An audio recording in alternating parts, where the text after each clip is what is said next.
Hello and welcome to the Humble Brag Podcast. I'm your host, Nate Mandel, and I'm joined today by my friend and official contributor of the Humble Brag Podcast, Hershy. What up, Burr? It's good to be back. How's your Friday going? Oh, lovely. It's great. Interesting. Like, for real. For me, Fridays, let me tell you about Fridays. I think Fridays for Jews is a anxiety-prone day. But it's the best day of the week.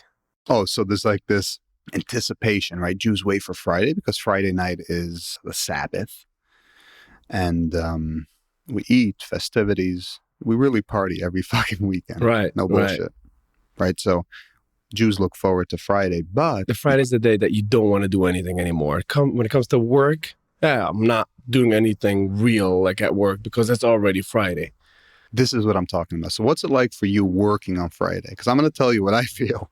Well, if my boss is going to listen to this or just behind the scenes, Friday is usually it's an easy day, but it's not.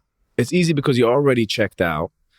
But when the real things come up, responsibilities come up, you're not fully there, It's like it's 12 o'clock already, it's 1 o'clock already. I'm talking about when you have a job. But if you don't work for anybody, it might be different. But Friday is a good day. I don't look at it in a very stressful day for me. For me, it's a good day. The weekend is here and it's exciting. It's whatever you do, if you're religious or not, you prepare for that weekend day. And it's exciting. Like your mind checks out already at like Your 11 a.m., 12 by noon. Completely. It's gone. Yeah. I mean, think about Hot this. sauce. Forget about it. Think about going to sleep Thursday night, knowing, fuck it, it's Thursday night. I'll go to sleep late or I'll just hang out a little more.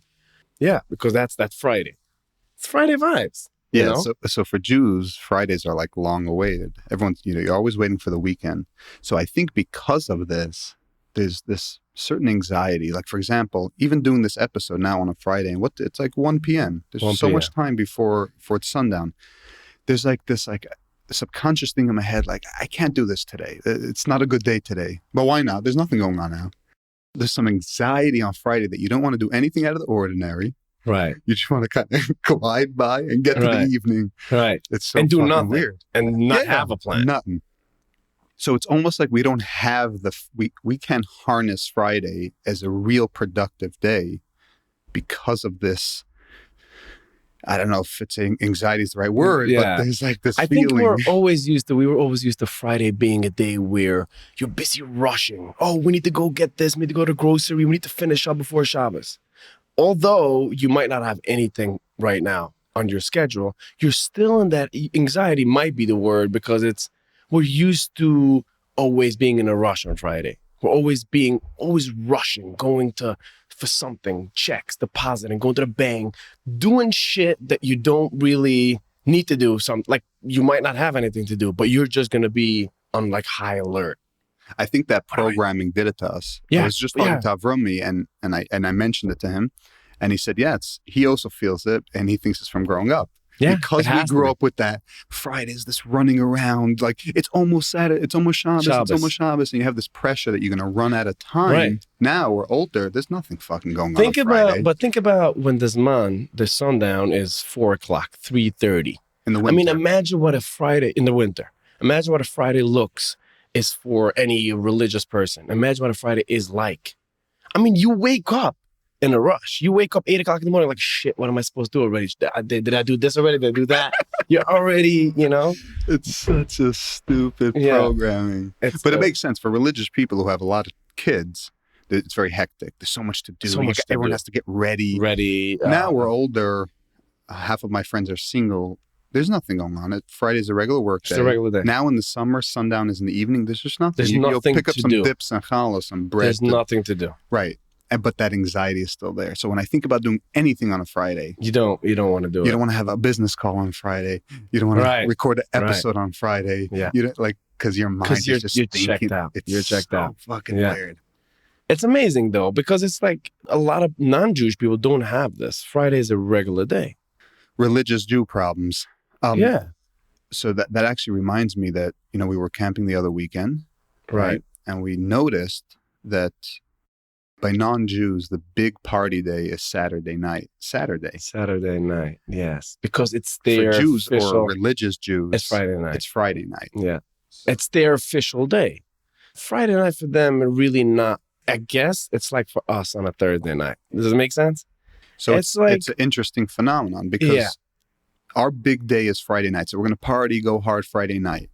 And then sometimes into Saturday if you choose to. But Saturday afternoon and evening, you're already starting to get serious because the week is coming already. So we have Saturday or half of Saturday as recovery and then Sunday as recovery if you don't work on Sunday. Yeah. So we have like this full day and a half of recovery. And by Monday, we're back to work. In the real world, Friday is a regular day. When you think of going somewhere, doing something, Saturday is when you're drinking that alcohol, partying all night, recovering Sunday, and getting to work groggy on Monday. Which is going to happen. The grogginess is going to come. I mean, the amount of abuse that we put our body through a weekend, I mean, it shouldn't even be legal. Because this is what happens when we drink like this. Other people drink like this. If you drink a lot over the weekend, Friday night on a Saturday morning, Saturday night, you're not clear, you're not in good health, you're not fully there until Tuesday. I mean, your body needs recovery. Yeah. You can sleep, you can drink, you can do whatever, drink Gatorade, whatever it is. You need full-time recovery. The way we drink, I mean, drowning ourselves in a liter or two of all that honey whiskey. All that. Oh my goodness. It's like shooting yourself in the Daniels. Face. It's a good whiskey, right? Smooth as fuck. But we know what happens. We know what happens. Not good. At some point, everyone blacks out. Oh my God. And what happens after that, you don't know. So people tell you.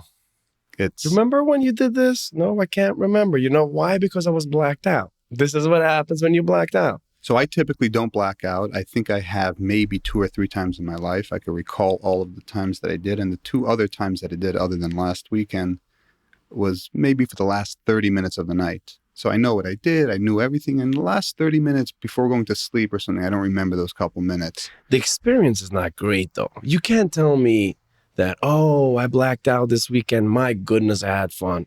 You don't remember.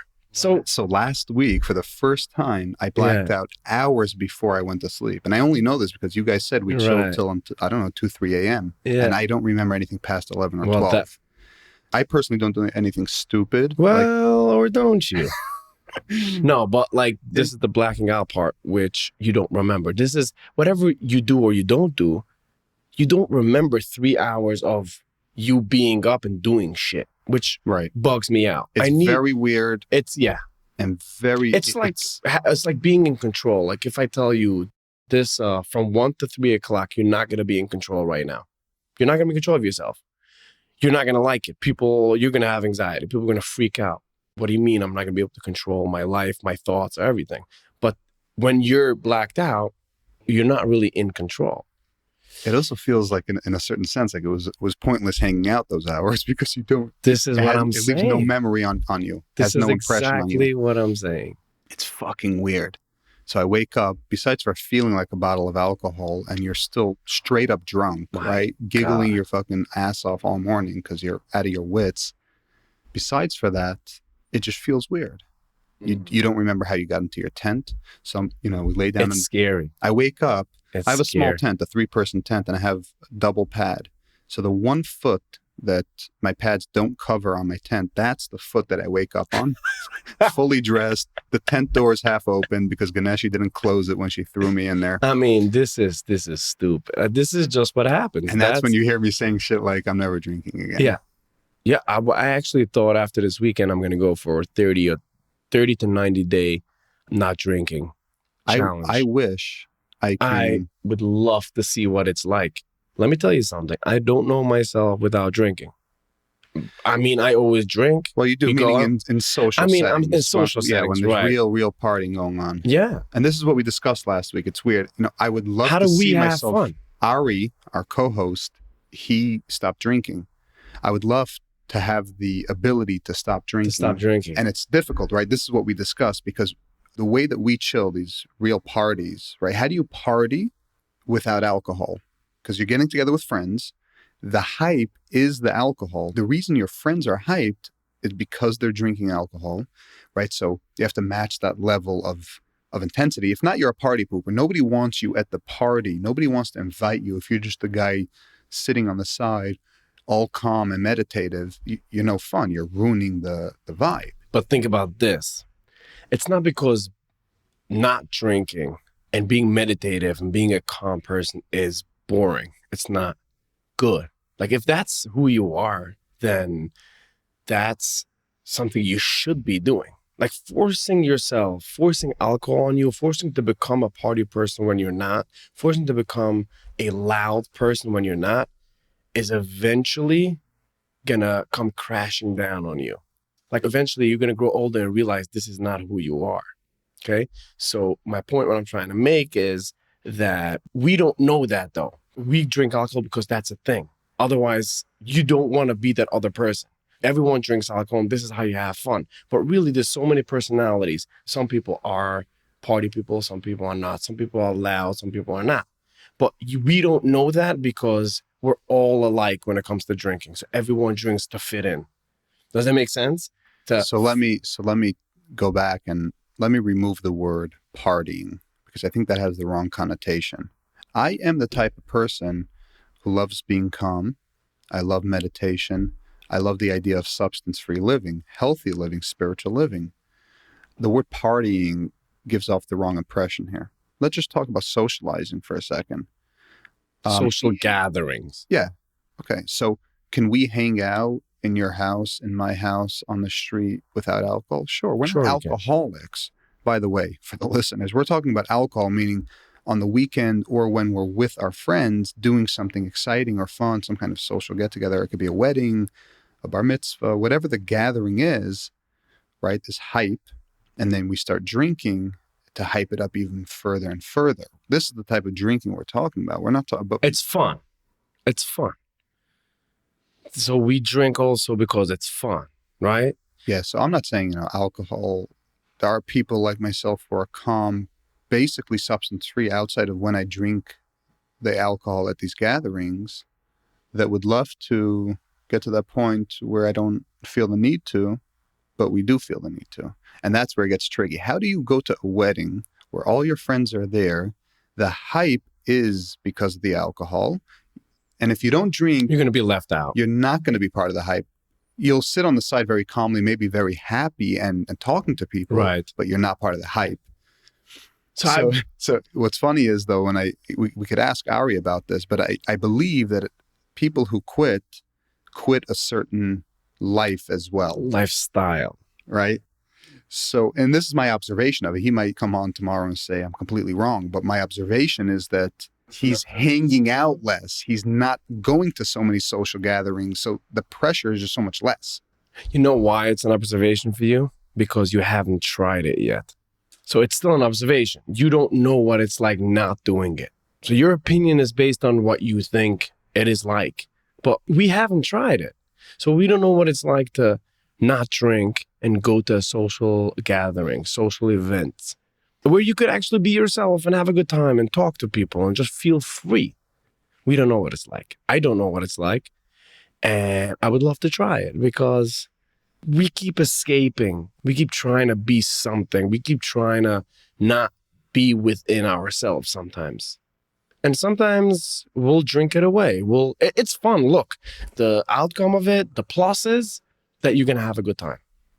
Forget the hangover part, but you're going to have a good time. But what's going to happen is your true self is going to be covered up at times. You're not going to deal with what comes with real life sometimes with when you meet other people or you get to know other people. When you're being yourself, you're not going to do that when you drink it away, when you're just trying to have fun and get over it. Like, let me just have fun and move on and go home.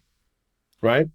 Yeah, I think there's an aspect of drink. Look, the consequence of drinking is that which you are saying, but that's not why we are drinking. Sometimes maybe, but most of the times not. Again, we're not alcoholics. We're drinking because we're at a bar mitzvah and there's 50 friends and there's a bar table and this guy is passing around shots. You'll take it. Right. And next thing you know, it's a bottle down and you're passed out in the tent. We're not drinking because we have hardships or we're trying to escape life. So there's a couple things. Obviously, if you're like this is how in my mind, I associate it. Older people who get shit under control will look at younger kids who feel the need to get tipsy at a bar mitzvah and kind of chuckle to themselves. I remember those days. I've passed those days. That older guy could chill and enjoy the bar mitzvah without taking a sip. Some, not all. There are plenty of older people who drink their entire life. Yeah. Right? But some of them are like that. They look at it. So there is an aspect of age. Young people get together, 20, 30-year-olds, we're hyped up. Are we going to look like that when we're 80? Probably not. 60? Well, who fucking knows? The way we're going right now, we'll probably still be drinking at 80 years old just because we don't know how to not drink.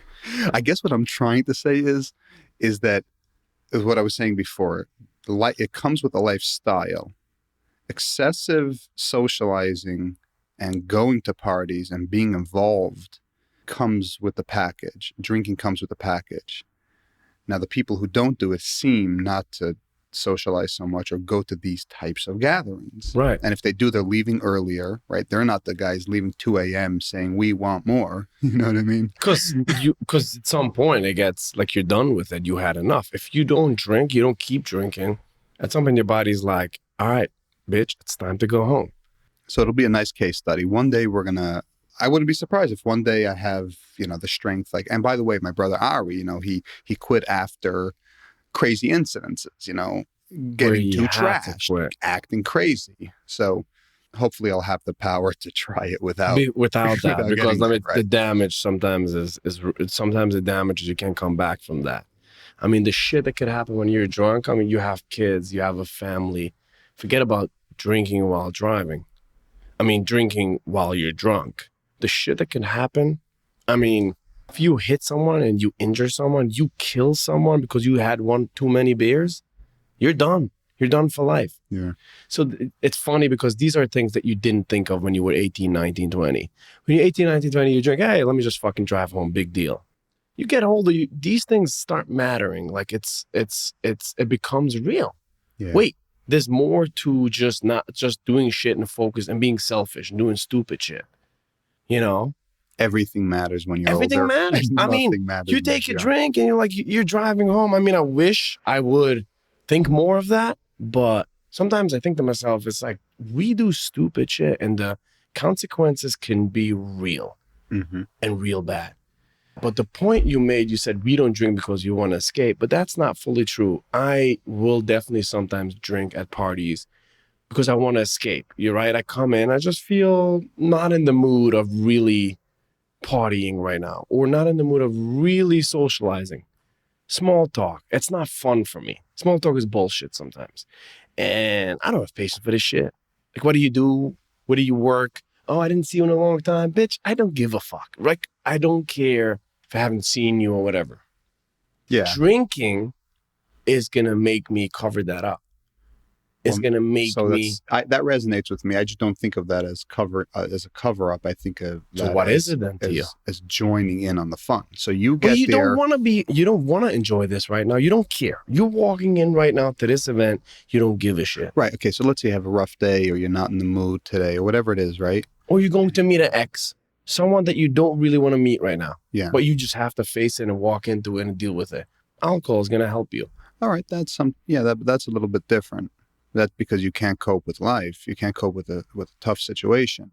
Going into a social setting where people are hyped and you're the guy that's having a rough day, you're drinking to get on that level, to forget. So you're thinking of it as a cover-up. I think of it as getting on board. But behind it, it might be rooted in a cover-up of some sense, meaning you're covering up your melancholy to make yourself hyped to get involved or forget about it. But the difference is sometimes it has a negative connotation to it. Sometimes it doesn't.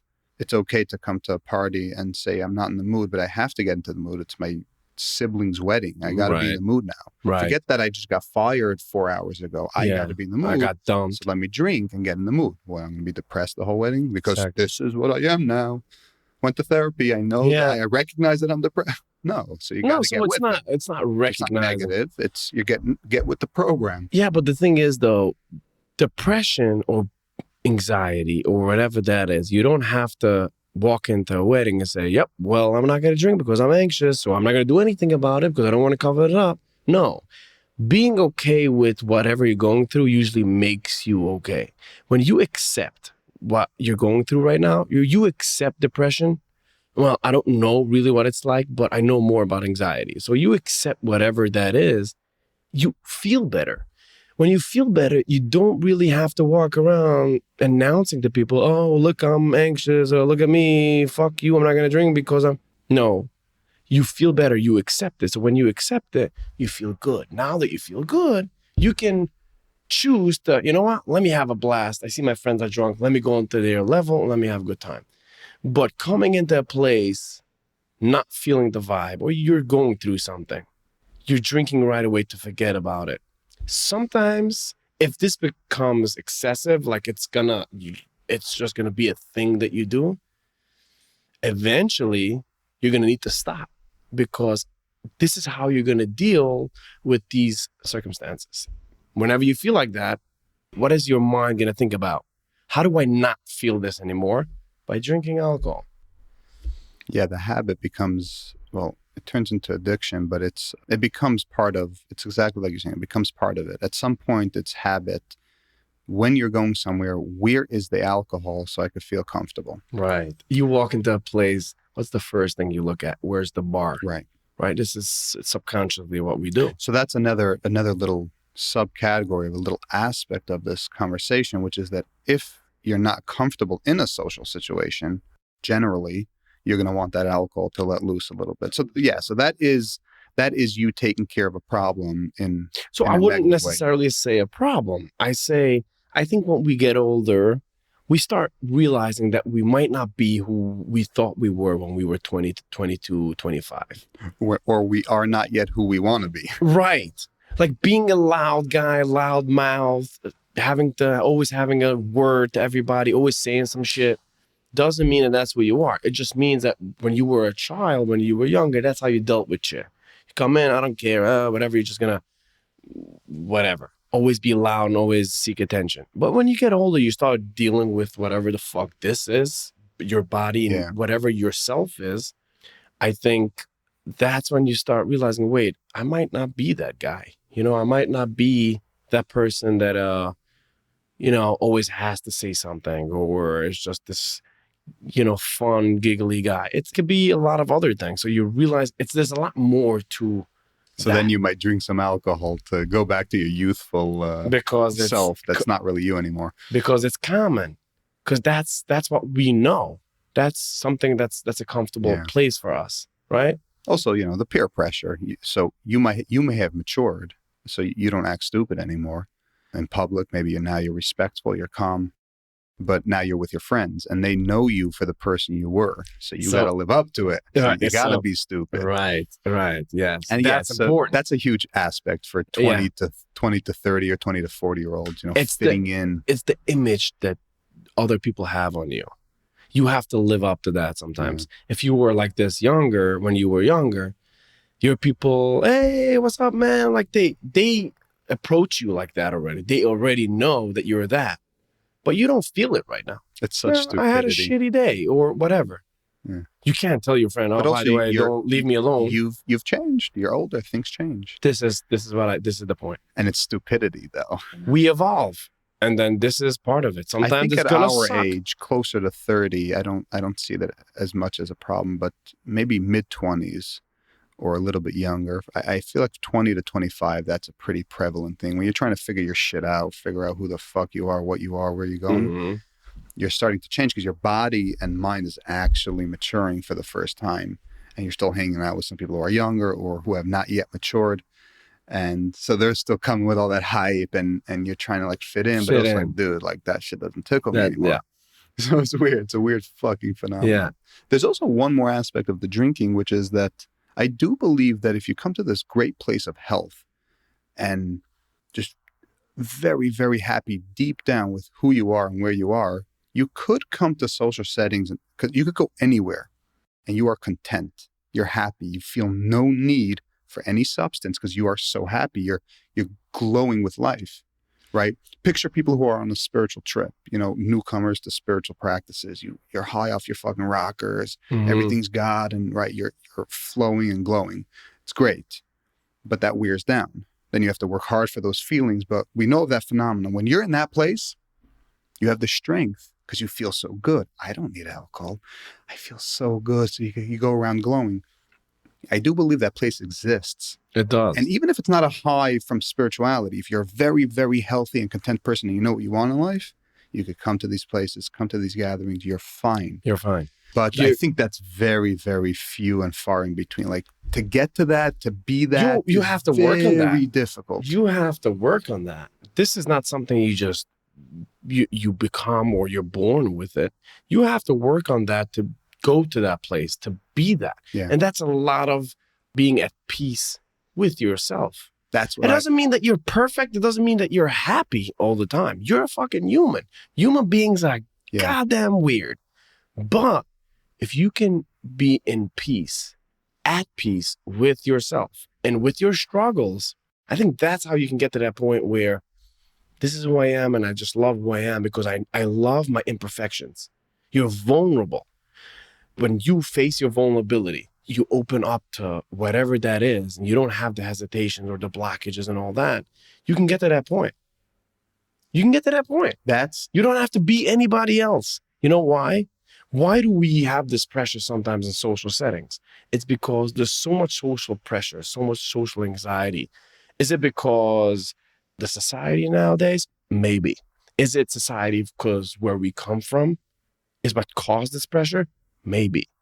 But the point is, we have this pressure because we can't be with our own imperfections sometimes when we're out. We have to be something else. Like you mentioned before, we have to be fun. If you're not fun, what the fuck are you doing here? Right. Go home, go to sleep, read a book. And you'll take heat because your friends, they won't go easy. They'll fucking rip right in. Oh, my goodness. Friends don't give a shit what you think or what you feel. Day. Oh, they don't care about you. Yeah. They'll fucking twist that knife, put it in and twist it. Friends are fucking cruel. Like you say, you need to have friends, but goddamn it, friends are cruel. Yeah. And sometimes as a joke, you laugh, it's funny. And when a friend sometimes says that because it makes him feel better, which is fine, okay? All right. But sometimes it leaves damage to that person. Without knowing what you do, you might be going through something and you making that joke and you putting pressure on you is just going to make it worse for the friend. So it's just being aware of this, that these things exist. But anyway, not to get off topic, but the point is. So going clean on alcohol, from alcohol, through the healthy place, that's what I would want to do. That's how you'll get there. Unfortunately, most people, I believe, quit because... Just to be clear, I'm drinking as we speak right now. So Hershey wants you to know that he's drinking a beer. Yeah, I'm drinking. Round of applause for Hershey. Exactly. The fact that we're talking about trying. Yeah. Oh my God, I'm so fucking slow. This is what I'm saying. The irony. Yeah. Oh, wait. We talk about what we're trying to avoid with all that. Yeah, I'm drinking right now. That's fucking funny. Sipping a beers. Yeah, but unfortunately, I believe that most people who come to quitting come from the other direction. They either did something so crazy, not once, but 5 or 10 times when they were drunk, or they almost died, right? They poisoned them. Like, something negative that gives you that end. And there's different ways to achieve things. Sometimes you have to do stupid shit to learn, you know what, I can't do that anymore. But I would love to get to that place where I don't feel, I'm so content, even in a social setting, I feel no need to take the shot to get more comfortable. You're not dependent on anything else.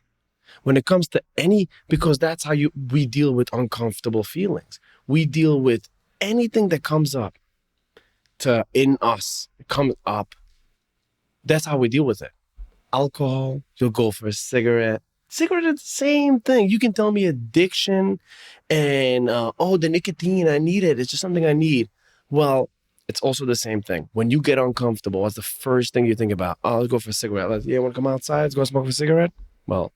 Or pulling out your phone, going onto like Twitter or something. Oh, these itches. These like, I want to check out. Let me find my comfort spot. That thing that I do that makes me comfortable. Right. Boom. So there's a book that I'm reading now. I just started, so I can't really talk much about it. It's called Irresistibility.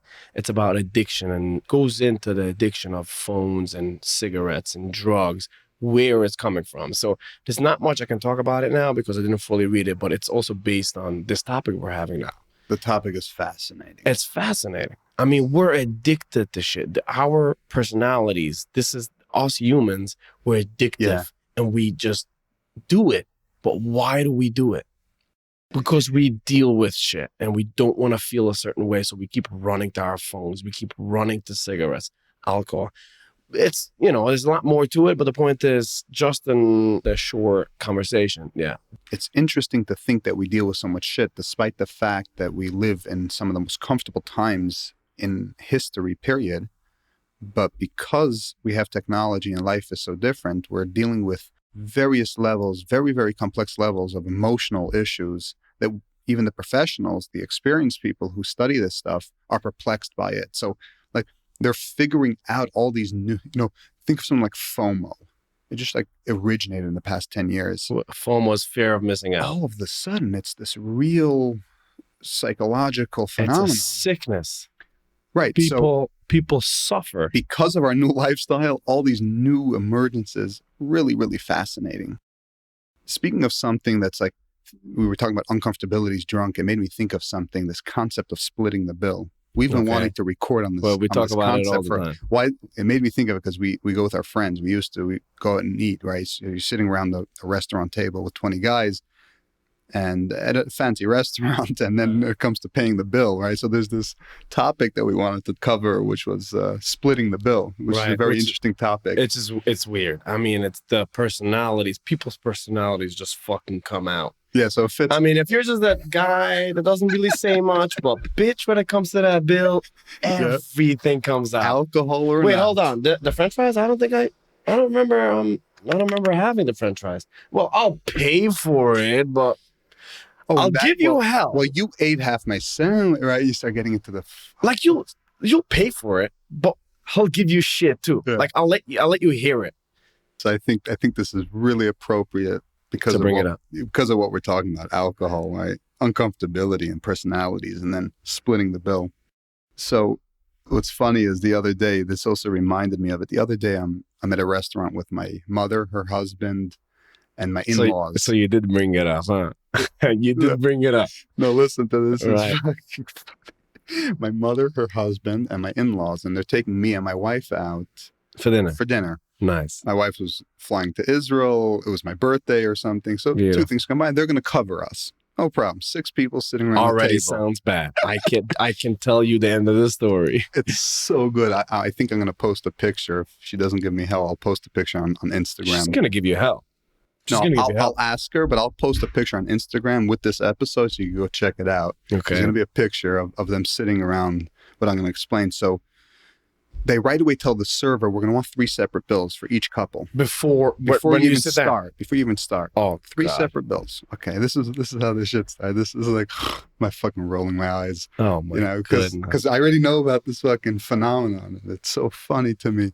Okay, so we all order food, everything, whatever. Now it's at the end. So wait, we're splitting the bill for 2 people or 3 parties? They were going to split our cost, mine and my wife's cost. But they asked for 3 bills. Fine. Okay, so all the food, whatever we eat. My mother's husband doesn't really eat much. He's hardcore intermittent fasting, and he doesn't eat out of his window or whatever it was. He wasn't eating. Okay. So my mother orders something. My in-laws order something. We order stuff. So now when it comes to getting the bill, so we need 3 bills now. Why do we need 3 bills? Because it was split between... And they were going to split your half. 3 separate bills, right? The waitress comes back, I believe, with 3 bills, an extra copy of each one. So there was a minimum of 6 receipts over there. Maybe there's a possibility that they made it even more complicated that I'm not remembering right now. But what happens when you give middle-aged people or older people? I didn't want to say old, but middle-aged. I said it. Middle-aged Your mama's going to hate me, but whatever. What happens when you give middle-aged people 6 receipts? No. They're sitting there 10 minutes trying to figure this shit out. Oh my God. Wait, so if we take this from here, but how much? And they're 4 middle-aged people staring at 6 or 8 receipts, trying to figure out life. Oh my! And I'm sitting on the side chuckling to myself because I already know, but I know I wanted to record this fucking episode talking before about this. We talked about this a long time ago. And I'm like, this is it. I knew this. I had to take a picture. It was so funny. So literally, they're just going for fucking 10 minutes trying to figure out how they're going to split the bill and pay it. This credit card, that credit card, right? Who took this? You ate one French fry, 75 cents, bitch. This is how we're going to do it. And this was them being nice, and this was pretty simple. They're trying to cover us. Now, this phenomenon, though, we know it's much bigger than this. It's every time you get together. It's every time you go to a restaurant with friends or family, and you have to split a bill. All of a sudden, it gets to the end, and there's just like this chaos, World War III. How do we split it? Who's paying for what? And it's such an interesting phenomenon because it shows personality types very, very clearly. You have the types of people who they only want to pay for what they ate. Fine. They may or may not make an issue with the tip, right? There's so many Then caveats. You split the tip. They give tip based on what they ate. And then you have the people who peer pressure, right? The peer pressure, they'll give in and overpay because they can't deal with that. They don't want to deal with the other people, other types. So it's a few personalities. And then you have the people who are yelling and advocating for, no, let's just all split it equally. Doesn't matter what anyone ate. Right. So it's just always a fucking shit show. It's a shit show. But it's not always a mess. Sometimes you go out with certain people and then it's automatically everyone is just splitting the bill equally. You never think about it. When do you start thinking about it? When does it get complicated? That's when. So it gets complicated when you have that one fucking guy that orders shots for everyone. He orders shit. Oh yeah, well, shots for everyone. 12 shots. Let's go. Right? That's a whole nether thing where you have those personalities. You over order and then you split the bill. Then we split the bill equally. Well, hold on, motherfucker. Wait. What happened to shots on everyone? What happened to shots on everyone? Bitch, it's my cost. I work hard. I don't, you know what I'm saying? Like, I have $50 on my debit card right now. Like, what do you want me to do? So that's when it gets complicated. When everyone is eating, everyone is just ordering, everyone is eating, and you just split the bill. Sometimes it's just easy. Yeah, you split it, tax, tip, buy. But it gets complicated when you have that other personality. That's just one personality. It gets complicated regardless of that personality, because even if you don't have the guy that says shots for everyone, no, it's still complicated because then you have the 2 types or even the 3 types, the one who's the peer pressure guy who's going to overspend because he doesn't want to even have this conversation. Right. And then he goes, I'm pissed. Right. He's fucking mad. Right. I just spent $400 and everyone else spent $100 because I covered the fucking But then there's the person that just likes to spend. He has no idea how to not spend. That's already a 4th personality. Yeah. Right. I have no problem. I'll cover $500. Bang. Because they have a spending issue. They have zero control on their financials. There's such a thing.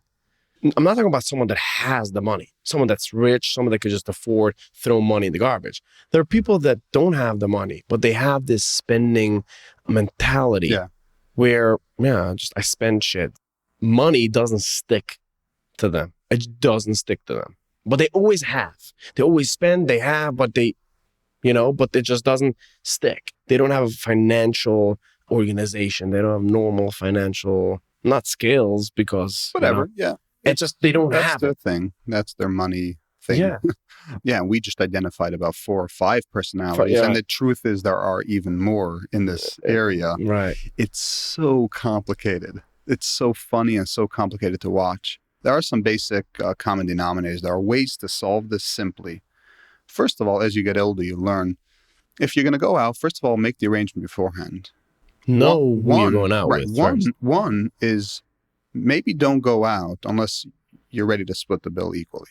That's a very simple thing, right? Most of our friends, for example, could go out. The bill's going to get split. It doesn't matter if you did or didn't drink a cup of wine. Right. You came out. You had a good time. That's it. Everyone's paying $100. And you're paying for the good time. Right. You're paying for the good time. Right. I think that's hands down the most simple way to do it. Okay. Now, what happens if in that group you have the fun guy who says shots on everyone and he says it 3 times? So here you have an $800 bill just on alcohol. Forget the fact that you're not interested in another shot right now, but because you need to hang, you need to drink another shot. And 2 out of the 10 people didn't drink at all. Didn't drink at all. So you have an $800 alcohol bill. 2 out of 10 people didn't even drink at all. The other 8 only, the other 7 accepted it because... But they noticed it on their bank accounts. Right. Well, yeah, I spent $150 last night because I didn't drink. I think the simple way to solve it is like, number one is, like I said, go in saying that you're going to split the bill equally. Bang, end of story. Okay. Now, if there is the guy that says shots on everyone, he has to cover that. You murder him. You tell him, I'm sorry, I'm not going out with you again. No, but I'm saying I don't have a problem. I'm saying, like, I think that person has to take responsibility for others, for his fucking shit show. You say shots on everyone, you're covering the shots on everyone. It's different than when we're sitting around the table and we say, let's buy a wine bottle and, we'll split it. We'll split it because everyone wants wine. Bang. We talk about it. We'll buy a wine. When things are excited and somebody orders 10 shots because he got excited for a minute. We know that one person. There's always that one guy. There's always one in the crowd. There's always that one guy. Yeah. So that guy should take the responsibility of covering it. Those 2 principles keeps things very simple. Now, we all know different types of groups because I could go with family and different types of people, and that's where it gets even more complicated. People do want to only pay for what they ate. They don't want to split. They want separate bills. They want to know how much tip. They want to know percentages and everything. Right. And it gets complicated. And then you have the person who dishes up. So when we used to go with our friends, 20 guys around the fancy table, and there's a $3,000 bill or whatever it was, 1 or 2 people are dropping $400 or $500 because half of us were poor. Bitch, my bank account was fucking overdrawn. I came with $80. That's all I have. Minus fucking $75. Well, you came out to eat with no plan of what you're going to do. But listen, worst case, it'll be overdrafted, what? Right. 150 now.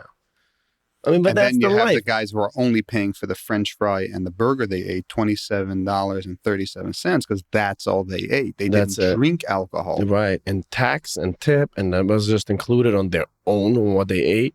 And what does that mean? Is it. Somebody's credit card is getting swiped. Yeah. And somebody's going to walk out with the whole. The bill, all of a sudden, there's always $500 still missing. Wait, hold on. I thought we just figured this out. Right. Wait, how does that happen? I ate this, and this, and it's supposed to be $1,000. Somehow it's $1,700. $1,700. Right. That always happens. So then the guy who didn't want to overspend, who ends up overspending, goes home feeling shitty. That guy doesn't end up wanting to go out anymore, period. But then that guy is not going to bring it up, though. No, that's the peer pressure guy. Because if you bring it up, then you're a pussy. Yes. When you bring it up, then you're too weak. You can't come out with us. You can't hang anymore. So you're not going to bring it up ever. You're just going to keep doing this again and suffer every time. We have those friends. They used to do it. They still came out every time. It's socially awkward because obviously the guy has the money because my bank is overdrawn. I can't swipe 500 if I wanted to, right? So it's obviously the guy with the money. Right. And maybe not a lot, but he has enough to swipe. He does it under peer pressure, doesn't say anything, eats himself up, does it again. And then, but over the years, you start feeling resentful towards this whole concept of you get sick of it. And that's why these things, I mean, when was the last time you went out with 20 people? These things doesn't happen anymore. It died out. It died. Well, the things die out. Certain friendships or certain times, like times don't last forever. So it'll change, obviously. But there's always that. But this phenomenon doesn't change because even if we go out now with a new social group and it's once a year, 20. It's once a year. No, even if it's 10 or 15, you're still going to have a 10-minute session trying to split the bill. I don't know if it's a Jewish thing because we know Jews with their pennies. I don't know. I've never been a non-Jew. I don't know. It's just a thing. I don't know. And that's where, by the way, you ever heard of like this idea? I think this is where it's born out of. No. As people get wealthier, so the same people, picture our friends, as people get wealthier, they don't really want to go out and eat with poor people. Why do rich people hang out with rich people or rich people go out and eat with rich people? Now, here's the thing. If I'm wealthy or when I'm wealthy one day and I'm benevolent and I want to go out with my friends and I say, I'll cover the whole bill, that's fine. That's very fair. It's just a nice gesture. Fine. So you're covered. You could afford it. You're a millionaire. You could afford it. Great. But what about the people who they get wealthy? They don't want to cover the bill, but they want to hang out with people who have no problem also buying $1,000 bottles of wine, and then they split it equally between them. Fine. Those people can't hang out anymore with poor people. Find other friends. But that's essentially what ends up happening. Well, for sure. When you get wealthy, you stop You stop connecting with your poor friends because you can't even go to the restaurant and enjoy it with them because they're penny pinching on $24. But this is and you want to spend $800. But this is when people say money changes you. Look, at the end of the day, if you had a few good friends, childhood friends, and all of a sudden you become wealthy now, so what? These childhood friends are still the same people. They have their average money. They're just average people on the street.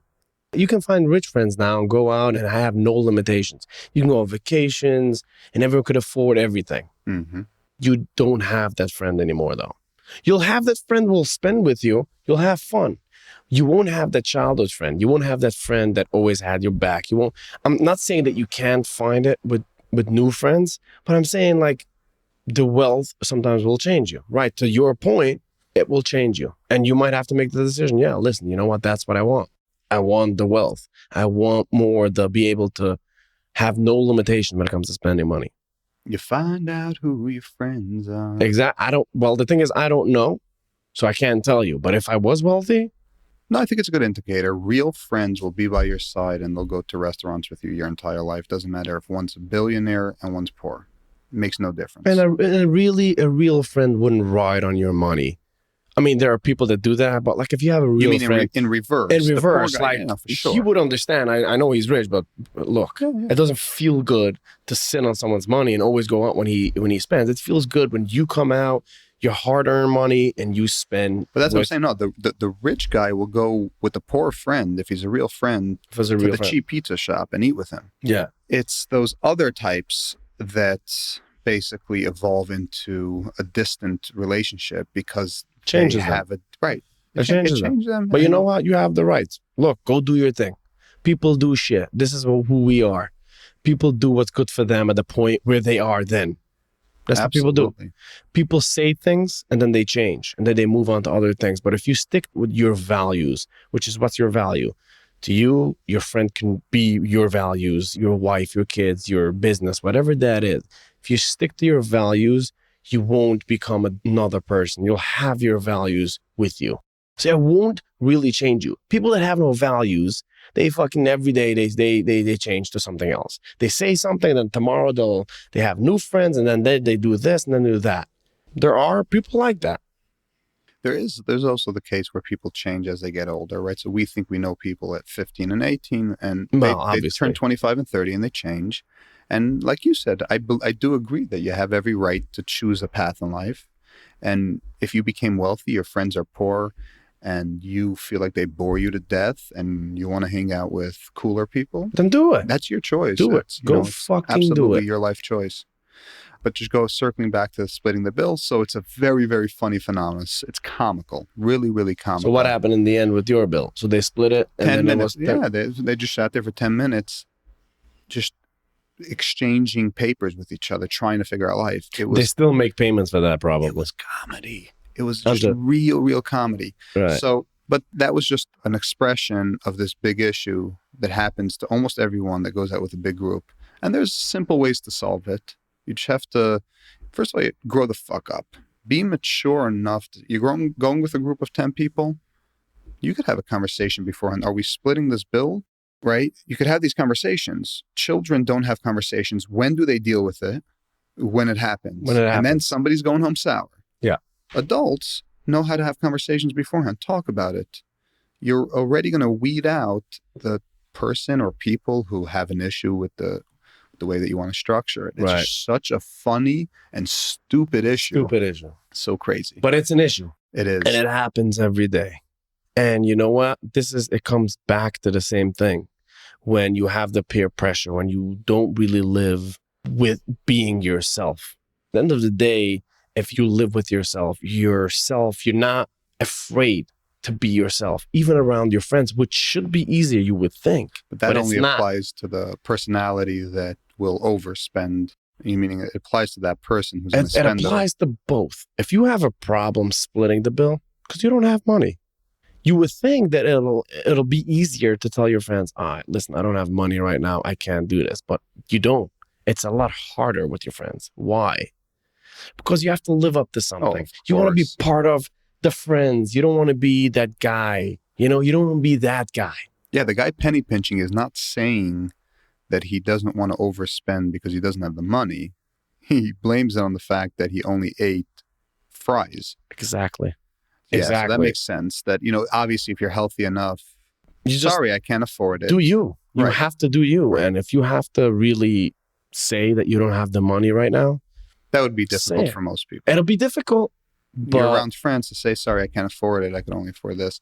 But I think those two principles that I mentioned could solve it very easily. First of all, if you're poor and you're going out to a fancy restaurant, you probably should not join unless you tell everyone beforehand. That maybe you should think about it before you guys go out. But that's what I said. There's two principles. One is go in thinking that you're going to split it evenly, even if you're not going to drink wine and everyone else will. You're paying for the experience. The second thing is, if you are the guy that's saying shots on everyone, cover the shots. Cover the fucking shots. Those two principles, it'll solve the issue. Right.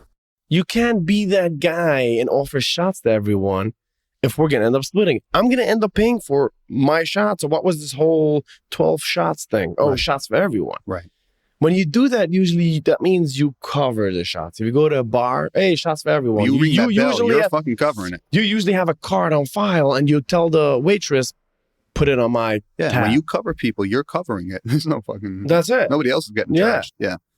So it's a funny phenomenon. I think you're enjoying this conversation a little bit too much. But this conversation, this thing, I mean, I haven't dealt with it. I don't remember last time I've been to a restaurant where we had to go back and forth with it.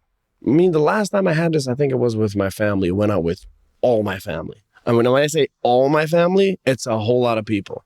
And then when everyone is ordering, you order steaks, and obviously it's like a cool thing to order steaks, right? So the stakes are so big that every two people are like, okay, we're going to split it. So we're going to get this. Well, let's split it. Mm-hmm. First of all, you go out. Don't split shit. Okay? Go out. Let yourself go.